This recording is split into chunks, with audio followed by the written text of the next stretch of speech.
Bienvenue à tous, c'est Vincent. Et aujourd'hui je vais vous présenter l'immense fusée pour aller sur la Lune de la NASA. Et qui malgré quelques embûches pourrait bien véritablement fonctionner. C'est parti. Le SLS est une fusée non réutilisable qui a commencé son développement il y a 10 ans et qui a demandé énormément de milliards pour pouvoir continuer son développement. Le but des États-Unis était de continuer à explorer la Lune le plus tôt possible, mais la NASA aurait mal géré ce projet et donc aurait fait perdre un temps et de l'argent considérable à ce projet et plus globalement le programme Artemis tout entier. Le programme Artemis est le nom donné au nouveau programme lunaire successeur d'Apollo.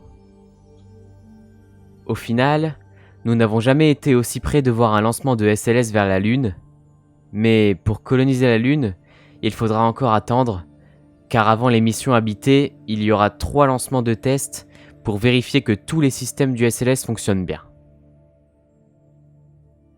Le SLS signifie Space Launch System et sera une fusée encore plus grande que la Saturne V, la fusée lunaire du programme Apollo, qui était la fusée la plus grande à l'époque. Il ne sera par contre pas plus grand ni plus puissant que le Starship. Vous le savez si vous avez vu mes autres vidéos sur le sujet. D'ailleurs, abonnez-vous pour ne pas rater les nouvelles. La source des retards du SLS est que chaque partie, le composant, sont faits par plein d'entreprises différentes. C'est en gros une collaboration. Et certes, une collaboration c'est très bien, mais si une entreprise a un petit problème, elle fait ralentir toutes les autres dans le lot. Nous avons notamment Boeing, United Launch Alliance, Northrop Grumman ou encore Aerojet Rocketdyne qui font partie de ce projet. D'ailleurs, pour faciliter ce projet, des pièces utilisées sur la navette spatiale ont légèrement été modifiées pour fonctionner avec le SLS, comme les moteurs par exemple, pour éviter de devoir recommencer le développement de zéro. Lorsque le SLS décolle, il va allumer ses 6 moteurs, 4 ergols liquides et 2 ergols solides. Pour savoir ce que c'est, j'ai une vidéo sur ma chaîne qui explique très bien leur fonctionnement, n'hésitez pas.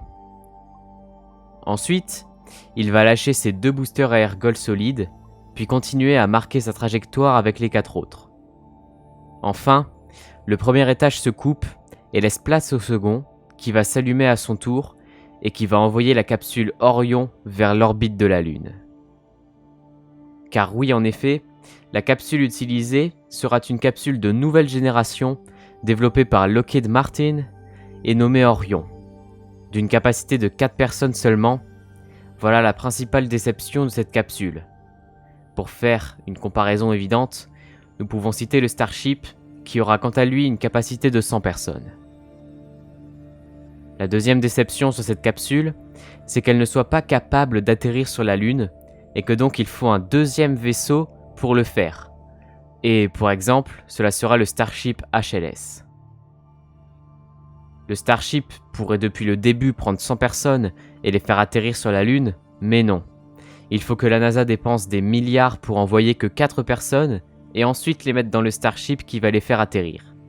C'est quand même un peu bête de faire tout ça, mais c'est plus de la politique qu'autre chose, car la NASA n'a même plus de lanceurs capables de faire voyager des humains aujourd'hui, et donc il faut bien y remédier un jour, car si la NASA n'arrive pas, alors c'est les États-Unis tout entiers qui n'y arrivent pas.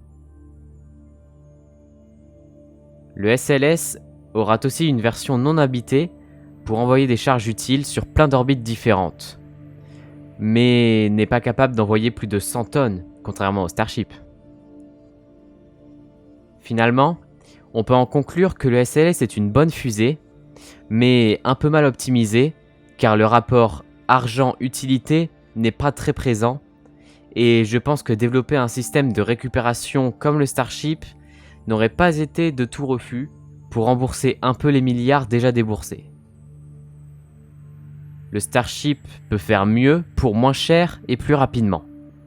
Donc personnellement, j'en conclus que le SLS ne sert pas à grand chose, à part pour des raisons politiques, et encore, cet argent et ce temps auraient pu servir dans plein d'autres domaines dont les États-Unis ont grand besoin aujourd'hui.